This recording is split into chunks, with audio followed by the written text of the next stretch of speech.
Jare wingi ya bar opnam. Nggih, ndek wingi opnam. Diimpus. Nggih, diimpus. Sing impus sapa kean? Sing impus sustere. Sustere ya. Nggih. Jane karo dokter wis entuk tanggapan apa durung asline? Sebenarnya dereng. Dereng nggih. Nggih, dereng. Kenapa alasan Anda kok malam hari ini rawuh ning Laladan Sambi? Karena saya sudah berjanji bahwa saya bisa datang di malam hari ini, makanya saya harus tetap profesional, Pak. Oh, hebat. Tepuk tangan untuk Niken Salindri lah ngono kuwi. Janji itu harus ditepati, Pak. Nah, Wes ngomong, Mbak Niken, tanggal segini bisa, nggih, kula saguh, kula hadir, kula nggih harusnya menepati janji itu. Saya juga harus datang. Kaya ngono kuwi. Nggih, leres. Pancen sing apik kaya ngono kuwi. Sampeyan ki dadi seniman multi talenta, ndelalah wayang saiki mulai hidup lagi karena ada Niken Salindri. Biyen ki jarang emak-emak, bocah wedok enom ki nonton wayang. Ning mergo adanya Niken Salindri, akhire iki lho cah nom-nom kabeh do nyuting kaya ngono kuwi. Nggih, alhamdulillah, amin. Nggih.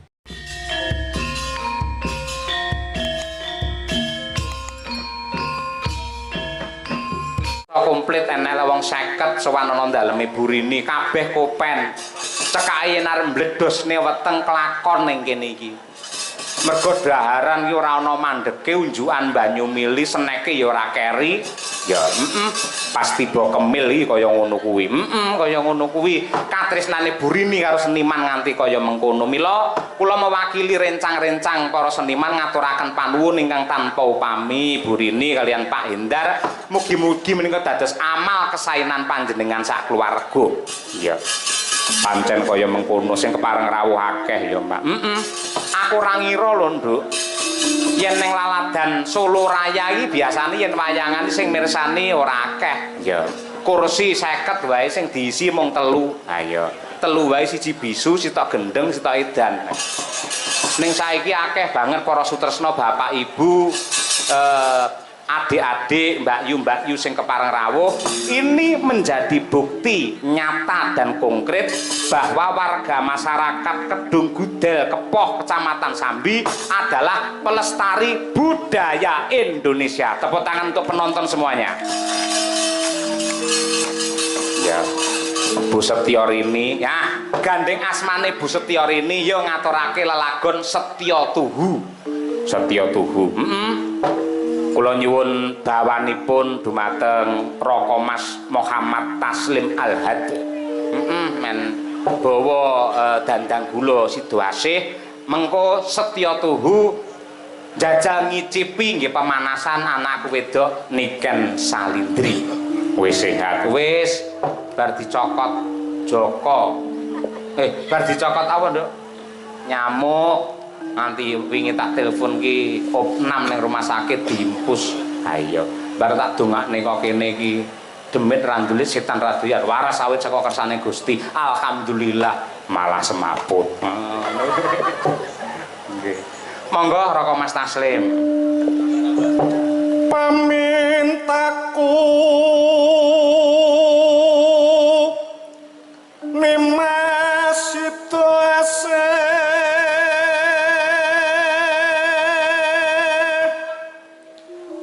Hatot runtut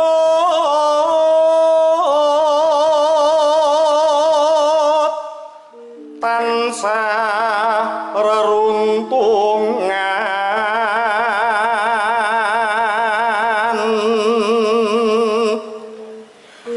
ing sarina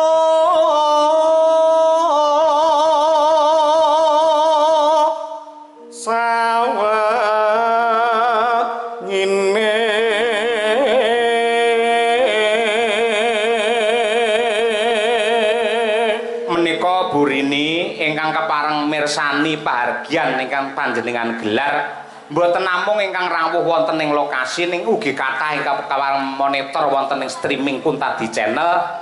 Menawi kula tingali mongko bodo-bodo penonton serentak pasang mata adalah 3.000 orang. Iya. Wong 3.000 sak donya kuwi, Nduk. Ya ngono kuwi. Monggo, Mas. Klatan kingkang sarambut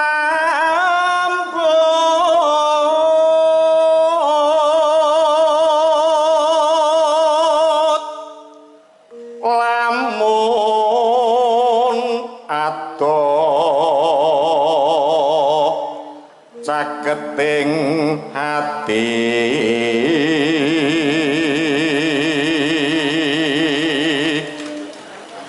yen cedhak tansah mulat sida hasih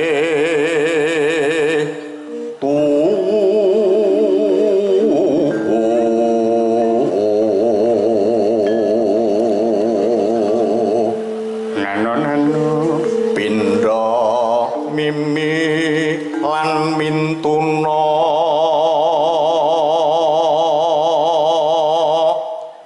ayo bareng nimas hanetepi wajib sita asih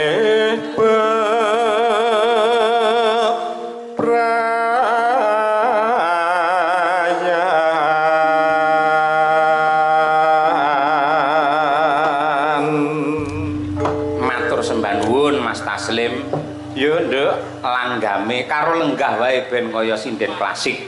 Nggih mbuktekne nadyanto sampeyan ki kulinane joget karo ngadeg, nyatane tembang karo lenggah ya iso. Padha karo ibumu Kesi kae, karo ngadeg iso, karo lungguh ya iso. Ayo. Lele nembang. Ayo. Nano. Aku kang setya satu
dene skala genduk niken wis ngaturake setya tuhu ya Mak. Ya dikutang-kutang so yen Mbak Niken ketemu jodoh entuk priya sing bener-bener setya tuhu karo panjenengane. Amin ya rabbal alamin. Kaya ngono kuwi. Ing atase mangkate ya pancen saka sinden jaman isih cilik sik TK mbiyen senengane ya nyinden mula bareng kon nyinden karo lenggah ngangge gelungan sing luwese kaya ngono, sandangan sing kewese kaya ngono, ya tetep mrabu malah ketok wibawa. Ha iya, aurane ketok. Padha karo Mbak Tuti. Mbak Tuti ya aurane metalik. Ha iya. Mbah nuwun, sembah nuwun yang tanpa upami. Ya. Arep ngaturake sapa? Ya. Nggo nggih gemene wektu wong dasare wis jam 12 nduk mau lakone ngarepe dawa bae. Nggih to. Iki anggitanipun Mbah Sukron Suwanda. Lampanipun Wahyu Kamulyan utawi Pandhawa Sesuci. Wah iya, kaya ngono kuwi.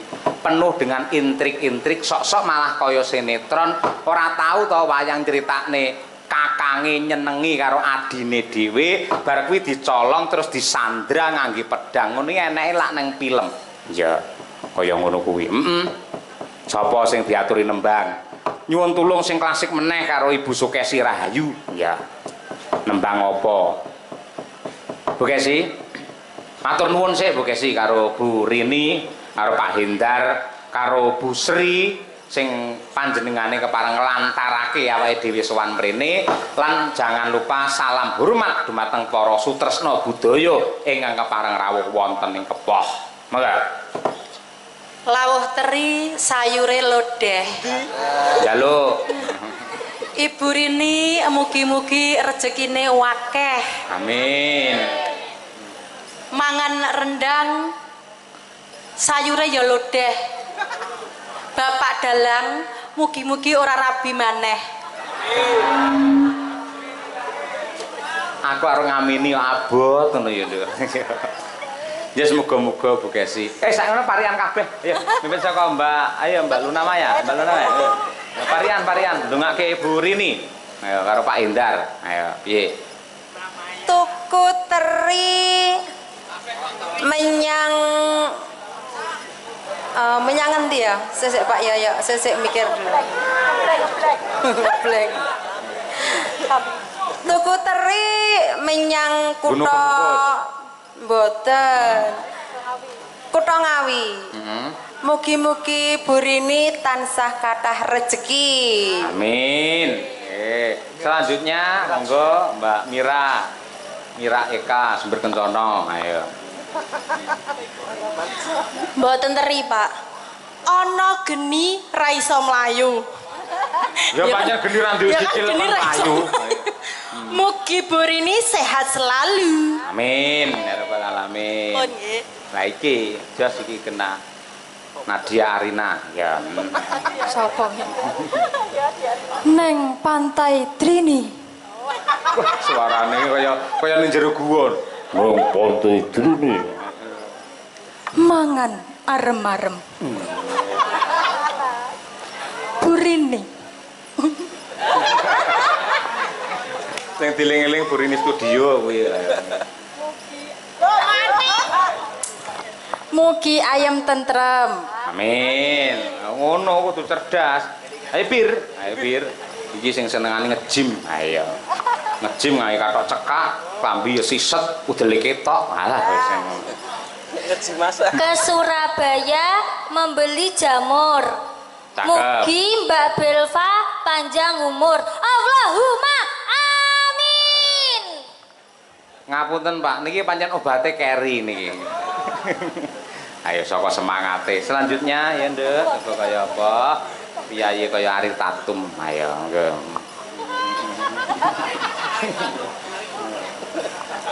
Aku ngelekar neng pinggir sawah. Aku teko bar kuwi ya. Lah nglekar ae pinggir sawah nganti ana ula. Ayo. Kok Sherlock toh? Aku ngelingkar nang pinggir sawah itu menikmati alam, Pak. Jangan jogo manuk ya. Jogo manuk. Kowe ngomongne manuk. Manuk apa sing mabure paling dhuwur tur betah? Manuk napa, Pak? Ngerti to? Mboten kula babakan manuk kurang ngerti. Ngerti. Manuk sing mabure dhuwur tur ya betah ning dhuwur kuwi ya manuke pilot. Ayo. Iya. Ngelekarmu piye, Ndang? Astronot.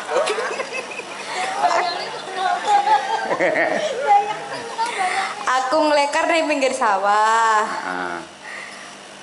Pak Hendar mugi pinaringan berkah barokah. Amin ya rabbal alamin. Ya berkah barokah Pak Hendar mergo awakmu neng sawah mau. Ayo. Nah iki genah iki. Yo Nduk niken.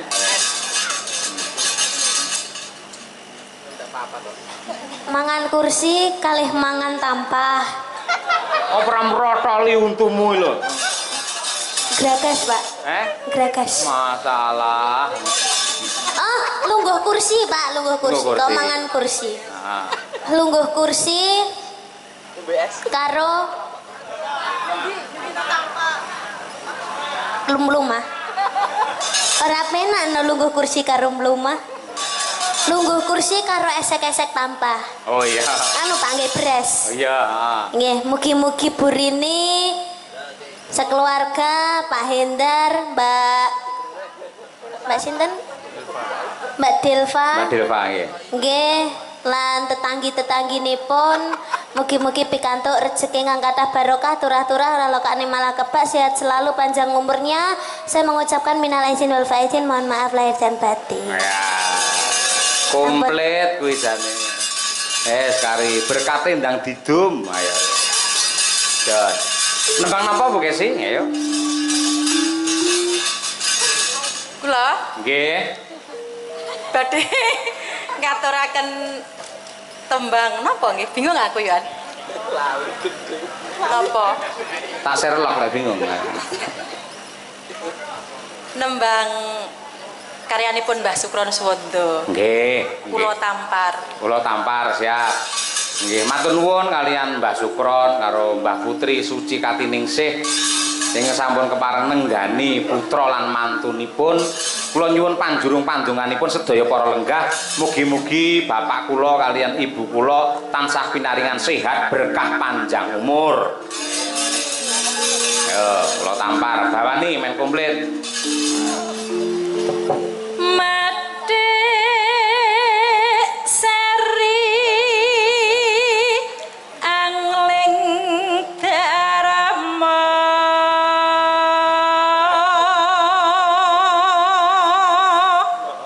Kunjuk dumateng Ibu Setiorini sekeluarga lan ibu kula tercinta Ibu Sri Andreas, matur nuwun sanget panjenengan tasik kemutan kalih kula lan bojo kula Bu lan kanca-kanca sakmenten sampun panjenengan tanggap malih.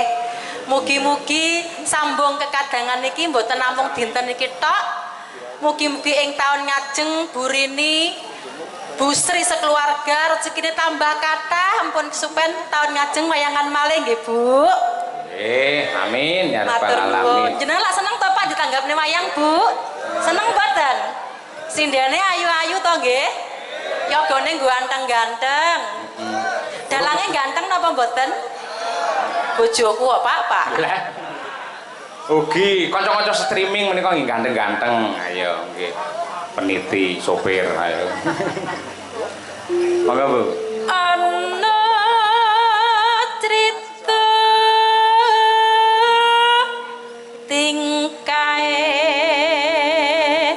ula kalih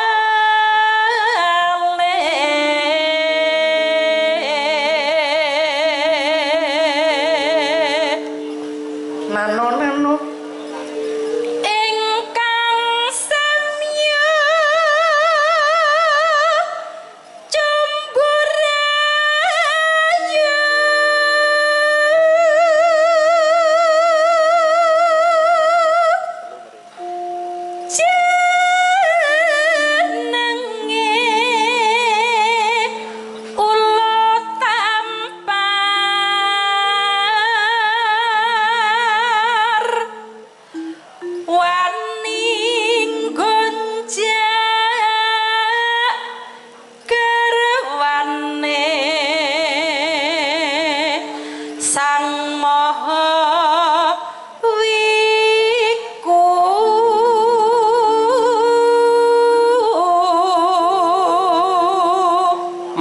ugi kula aturaken dumateng Bapak Daryo ingkang saking Laladan Pekalongan ingkang badhe nimbali kula sak kanca bintang tamu Niken Salindri. Ngersake lelagon pepeling. Ya mengko diaturake. Ya Bu. Anenggih Kinagaraja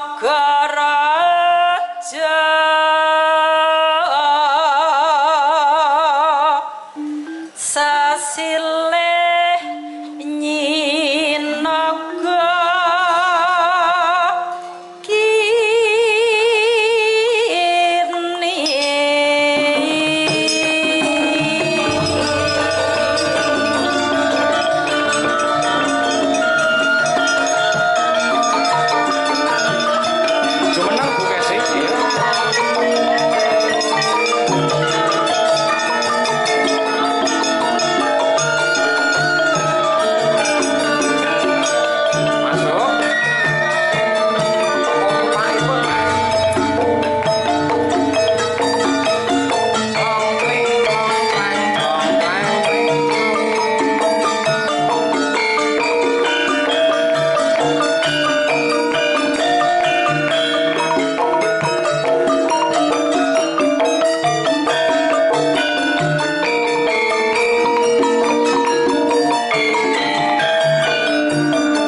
ugi kula aturaken dumateng para pepunden dalang ing wewengkon Boyolali sungkem kula katur. Ya, uga iki adik-adik dalang akeh sing kepareng muncul. Mas Anggoro kuwi putrane Pak Haji Joko Sunarno ya kepareng nenggani. Wah, sabetane kaya alap-alap. Ya, jos temenanan. Kalian Mas Aris nggih. Wah, Mas Aris. Mas Aris iki tak delok ning YouTube limbukane kaya aku kok. Ayo ngono padha-padha ngono kuwi. Sing dianti-anti dadi bukti, sing ditunggu-tunggu wis lumaku. Ayo ngono kuwi. Ya mincuk. Sabar. Ibu. Konangan Sri Angling Garwa ulang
matur nuwun.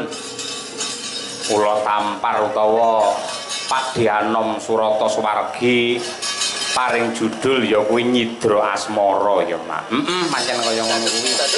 Luar biasa elok. Ya, Yo saiki digebrak ngaturake lelagon ala kekinian. Yo nadyan rada lawas sithik. Ayo. Sing nembang sapa?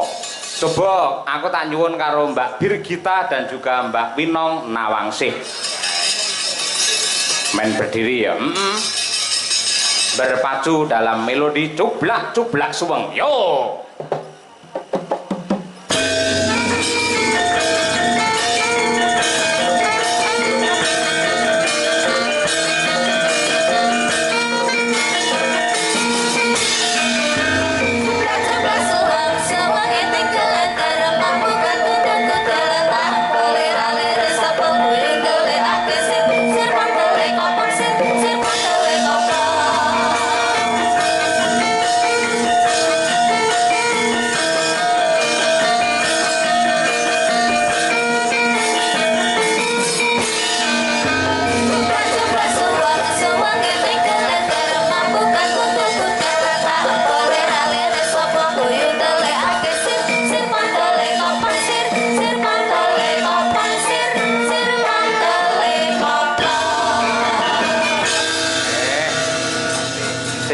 Winong. Pak mati ya.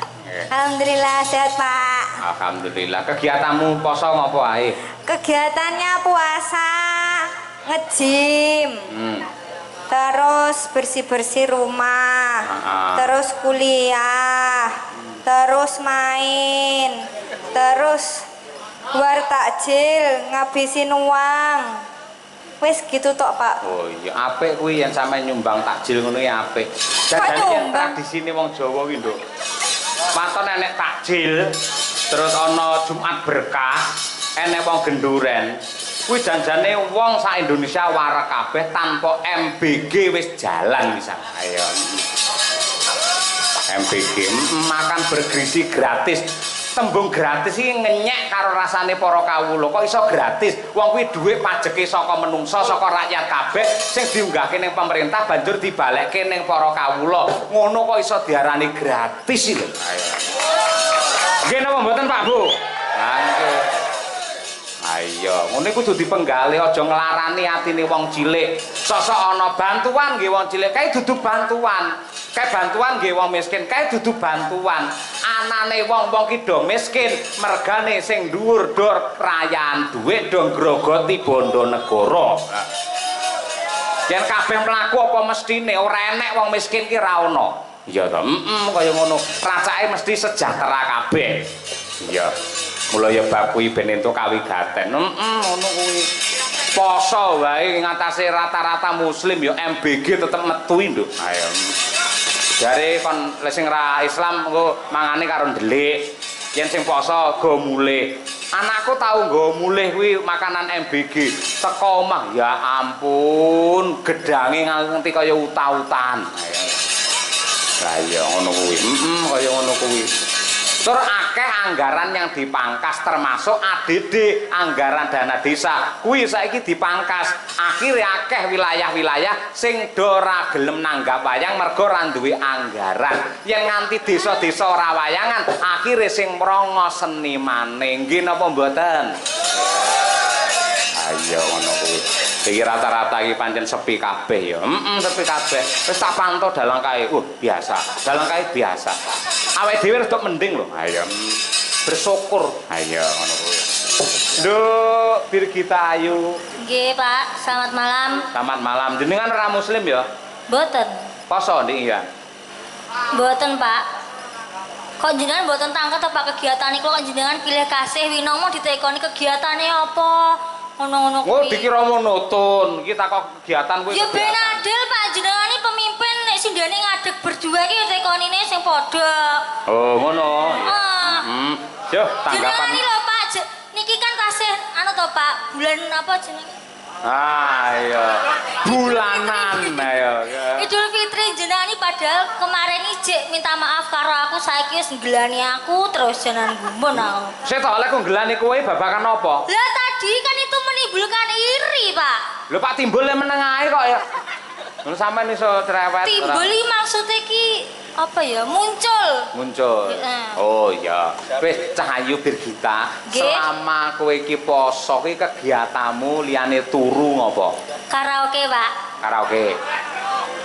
Neng nggon apa? Ya ning omah to, Pak. Kafe. Ora ning omah lah wong gak nyinden, Pak. Pak aku kok lali dadi aku latihane karaoke, Pak. Tembange apa lek karaoke?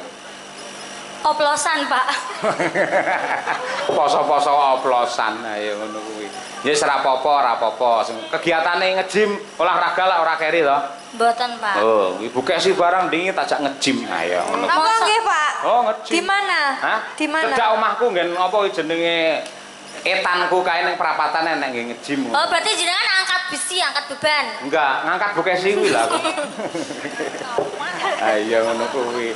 Ayo mau nembang apa berdua untuk keluarga besar? Ayo nggih. Sik tak waose Pak Dalang Sugeng Makarya nyuwun lagu Sesideman katur Bu Sri Andreas sarta Bapak Andreas. Sing dhewe nate nanggap Dalang Yoga sinden untuk souvenir pirang-pirang lho. Berarti nanti ya untuk souvenir, Pak. Kowe iso takon kowe jane sinden apa kere? Ya kan tanya, Pak. Wis diparingi kok ya aneh-aneh. Iki saking kula keluarga Bapak Mailan Hendar Prasetyo saking Jakarta.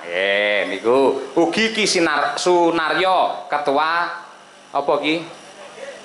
Sanggar Cermo Laras Ciledug Tangerang. Nah, kuwi Sesideman. Cermo itu apa, Pak? Lulang. Hah? Lulang. Oh, ya udah. Terus, Pak? Sesideman Terus piye maksudnya? Loh, biasanya kan ada sawerannya. Picek ora enek apa-apane. Senengane kok karo saweran ya? kok iyip ya ora ngono. Bohong, Pak. Biar nggak mungkin loh Pak Hendar tuh ngasih surat cuma-cuma tuh nggak mungkin nggak sih? Ya Allah, iki lho ora enek apa-apane kabeh enek apa-apane. Nun sewu Pak Hendar tinimbang kula dikuyo-kuyo sinden raketang 100 mang paringi to Pak niki Pak. Malah gremis kabeh ora. Bercanda, Pak. Bercanda. Ya, oke. Yo diwiwiti sing sepuh. Sinten, Pak? Sing tuwek sapa? Ayo, Ndang. Kula 17 tahun, Pak. 17 tahun. Alah. Wiwitane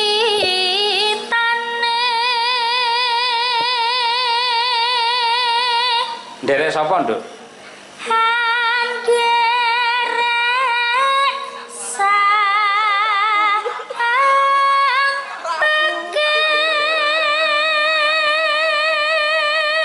Iki wis pinter kok. Biyen nderek Pak Cahyo malah ngono kuwi. Priya sing piye, Nduk? Priya bagus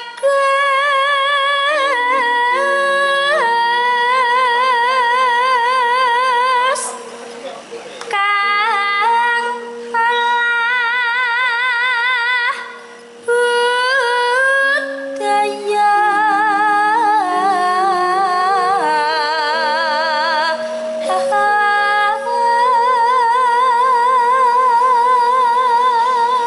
Sowan neng endi cah iki? Mbok yo lali. Sowan menyang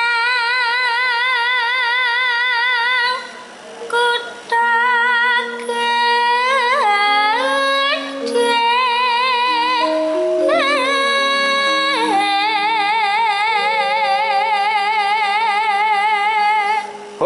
Oper Ariel Tatum.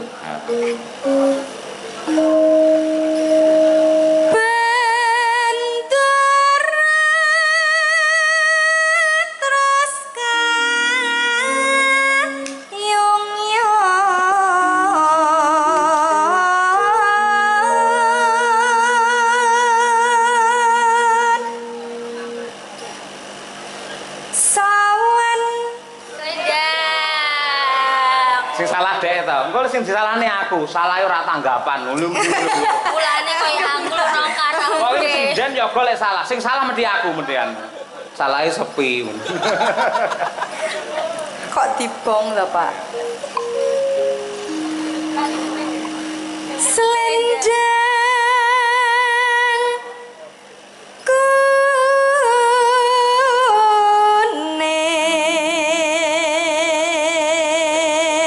nona no kang saking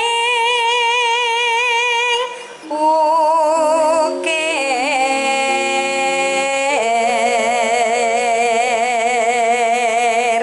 oh bir kita Suara kurang permana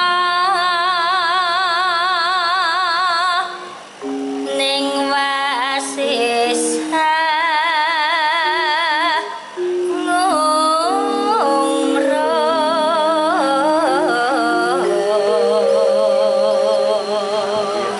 napa le oh tanda tangan oh nggih wayang napa niki sini Bathara Guru ki adike sapa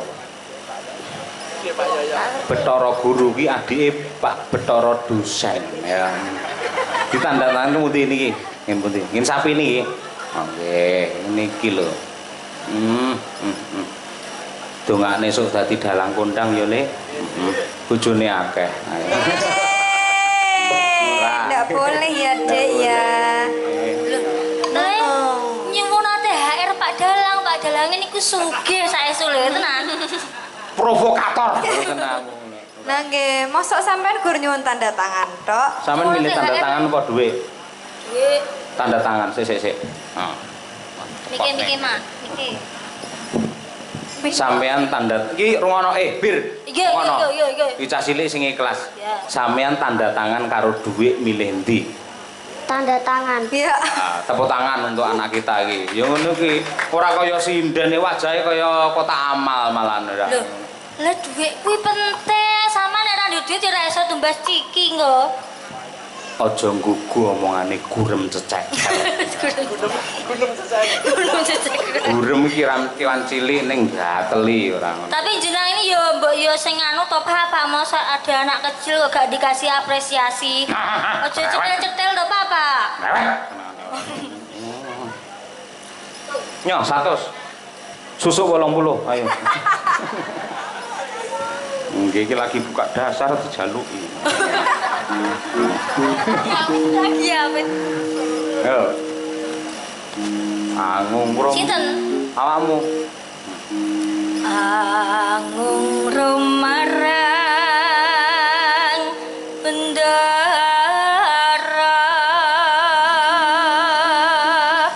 nano Yasu Lestia Pijer ngincangake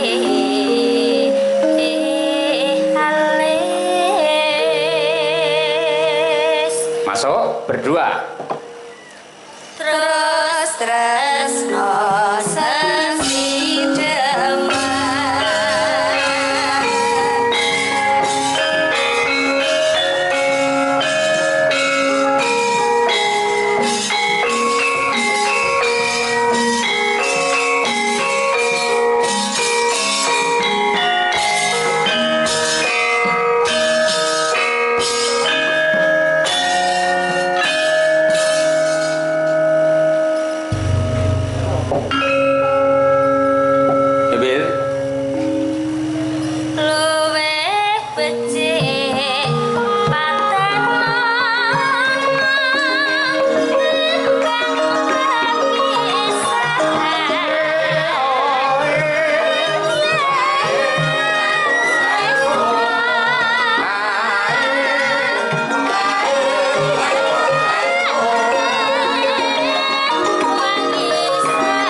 dhateng sedaya para lenggah, kadang-kadang pengrawit Madangkara menika rata-rata alumni ISI Surakarta sarjana seni.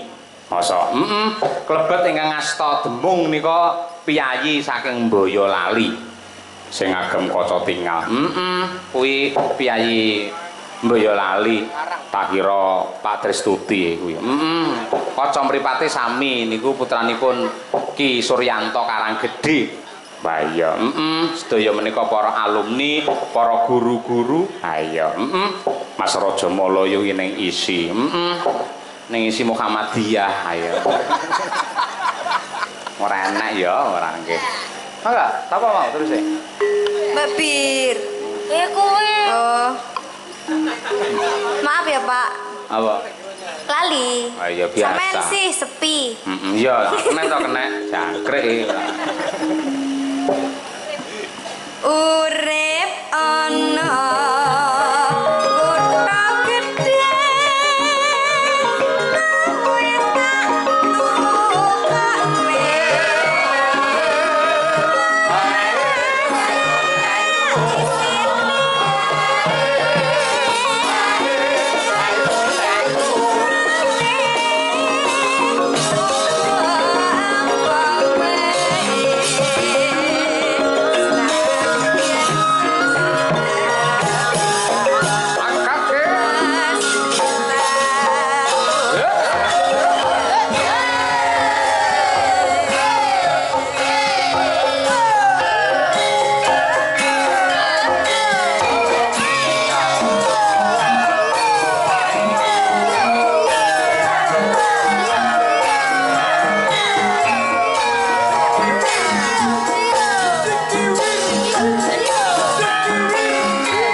Sembah nuwun menika wau pamundhut saking keluarga besar Bapak Hindar Prasetyo saking Jakarta sampun kula aturaken. Ya.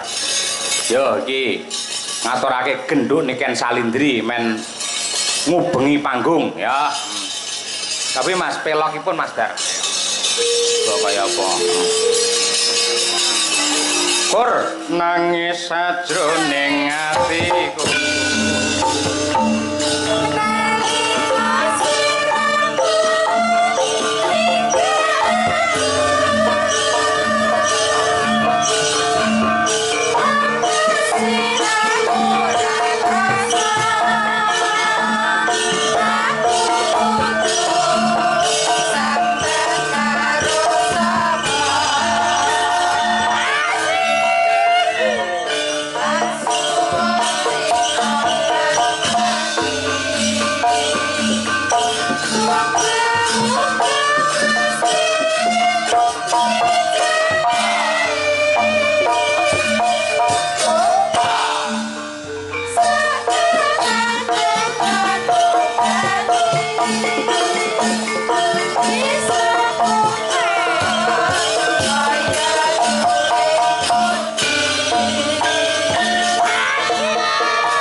Salindri. Wah. Lagi ngadeg sepisanane wis gawe pengiram-iram. Wah, temenan. Aman awake aman. Aman, Pak. Sehat. Alhamdulillah. Ayo. Pokoke anggere ning panggung Madangkara, wong lara dadi sehat. Lah nggih. Aduh. Lambene kancane sing elek, wong melek dadi ngantuk. Tapi saestu, Pak. Pripun? Dalu niki kula alhamdulillah pun sehat. Dari wingi ya bar opnam. Nggih, ndek wingi opnam. Diimpus. Nggih, diimpus. Sing impus sapa kian? Sing impus sustere. Sustere ya. Nggih. Jane karo dokter wis entuk tanggapan apa durung asline? Sebenarnya dereng. Dereng nggih. Nggih, dereng. Kenapa alasan Anda kok malam hari ini rawuh ning Laladan Sambi? Karena saya sudah berjanji bahwa saya bisa datang di malam hari ini, makanya saya harus tetap profesional, Pak. Oh, hebat. Tepuk tangan untuk Niken Salindri lah ngono kuwi. Janji itu harus ditepati, Pak. Nah, Mas betul. ngomong, Mbak Niken, tanggal segini bisa, nggih, kula saguh, kula hadir, kula nggih harusnya menepati janji itu. Saya Tuan. juga harus datang. Kaya ngono kuwi. Nggih, leres. Pancen sing apik kaya ngono kuwi. Sampeyan ki dadi seniman multi talenta, ndelalah wayang saiki mulai hidup lagi karena ada Niken Salindri. Amin. Biyen ki jarang emak-emak bocah wedok enom ki nonton wayang. Ning mergo adanya Niken Salindri, akhire iki lho cah nom-nom kabeh do nyuting kaya ngono kuwi. Ngono. Nggih, alhamdulillah, amin. Nggih. Matur nuwun sih karo Bu Rini. Nggih, kula ngaturaken matur sembah nuwun sangat kagem Bu Rini kalian Bapak Indar dan juga Mbak Delva.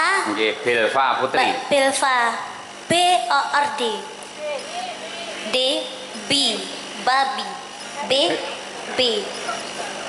Ini B, Pak. Iya, B. Iya, B. Iya, B. Kalau D kan darah. Oh iya. Iya, D darah. Nama lengkap Belva Putri Prasetya. Umur 17 tahun. Belva. Oh, berarti sama. Tahun 2008 juga. Oh iya. Oh, 2009. Oh, iya semoga. Apa orang bintangnya apa? Bintangnya apa berarti? Apa? Lah kuwi tahun 2008. Kuwi ya kuwi. Kuwi sasi apa? Kok sik ta kuwi sasi apa? Kula Juni. Juni kuwi apa kuwi? Kula Cancer. Oh, padha karo aku.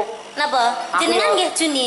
Juli ning yang mlebu Cancer. Cancer. Cancer, Yo ya. Cancer yo batangan ngaplak. Oh, lah. Bulan apa, Mbak? Oh, bulan ini sekarang. Oh, sekarang ulang tahun. Oke. Oh, 19. Oh ya, semoga panjang umur sehat selalu. Dan juga Ibu Rini sekeluarga Bapak matur sembah nuwun mugi-mugi rezekine kathah barokah, turah-turah ora lokane malah kebak. Nggih. Mugi-mugi awet leh momong anak putu. Amin. Mugi-mugi sukses selalu dan semoga tiap tahun diadakan acara seperti malam hari ini. Amin ya rabbal alamin. Kuwi ucapan untuk yang lagi ulang tahun. Upamane lagi pernikahan ucapannya piye? Kalau lagi pernikahan ya semoga menjadi keluarga yang sakinah mawaddah warahmah, semoga cepat diberi momongan. Oh iya, Gitu. upamane terus apa kuwi jenenge pernikahan Mas ngono piye? Oh, pernikahan masih 50 tahun 50 berarti tahun. Pak ya. Oh. 50 tahun ya semoga awet leh momong anak putune, mugi-mugi panjang umure ngaten. Yen sunatan. Sunatan ya semoga menjadi anak yang soleh, semoga cepat membesar dengan baik, semoga Terus kata-katamu apa mau? Anak yang soleh, bagus. Ya. Kok bar kuwi membesar dengan baik gitu? pertumbuhannya. Oh, pertumbuhannya. Pertumbuhannya harus membesar dengan baik. Oh. Gizi yang baik, jangan gizi buruk. Oh, gitu. Iya, Mantap. ini kita ngomongnya positif aja, Pak. Positif thinking ya? Iya, Oke, positif siap. aja. Semoga cepat sembuh. Ah. Semoga tidak membengkak. Membengkak, iya. Ya. Yen sunat cara saiki adik-adikmu, Ya. kuwi nganu ngangge apa jenenge? Laser. Laser wis maju to. Enek sing luwih maju meneh. Apa itu? Dadi dijak main PlayStation, dhek fokus rono. Dadi iki lho, Oh, kulupe iya. iki diketok, ora krasa. Ngerti ora kulup kowe? Kulup. Berarti di situ ada kulupannya. Kasih pecel gitu. Ora ngono sayang. Gimana, Kulup sayang? iki biologis ya, ora Ya, usul ya. ya. Dadi wong lanang kae lek enek helme to. Lah helme Abot to kuwi. Pak dikai helm. Lah timbang cekel polisi. Cilike sakmono lho Pak. Heh. Helme sak pira? Lah ya paribasane jenenge. Aku lek wong cilik ya helme ya cilik padha wae ngono kuwi. Oh iya, kasih Lah sing helm. diketok kuwi, lho. Helmnya. Kuwi jenenge kulup. Mula anggere wong tuwa nyeluk anake, ngger kulup ning wayang ngono ki lho. Kuwi mesti anak lanang, kok anak wedok diceluk kulup. Salah. Oh, yang dipotong kulupnya. Kulup. Berarti jerabut-jerabut itu, Pak. Namanya juga kulup, kulup kan. Sing jerabut-jerabut apane? Kulup Ora jerabut isih murni suci ngono kuwi. Ora enek pertumbuhan apa di situ enggak ada. Oh, Kuwi. kayak enek gak suci. Anak kecil tuh masih suci. Iya, Iya. bener. Mm-mm. Iya. Katresnan sejati. Oh, gimana itu, Pak? Hah? Katresnan sejati marang wanita sing tak tresnani. Oh, imsa. Itu lagu nyiptakan sendiri ya, Pak? Heeh, ngawut. Oh, jelek sekali. Nah, pancen wis suwe. Ayo. Ayo, coba. Oh iya. Untuk menumbuhkan rasa cinta keluarga Bu Rini, Bu Pak Endar, semoga selalu menggunakan katresnan sejati oleh Amin. Niken Salindri. Oke, yuk, chaos.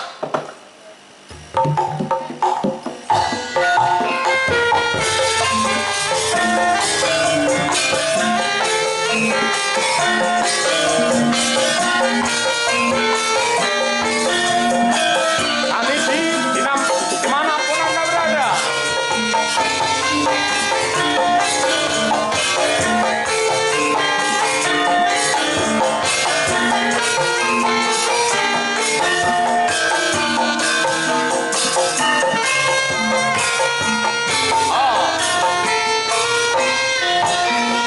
Janji tresnati sakseni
Sonku barang sing nembang niken Salindri walah kaya jebol-jebolo.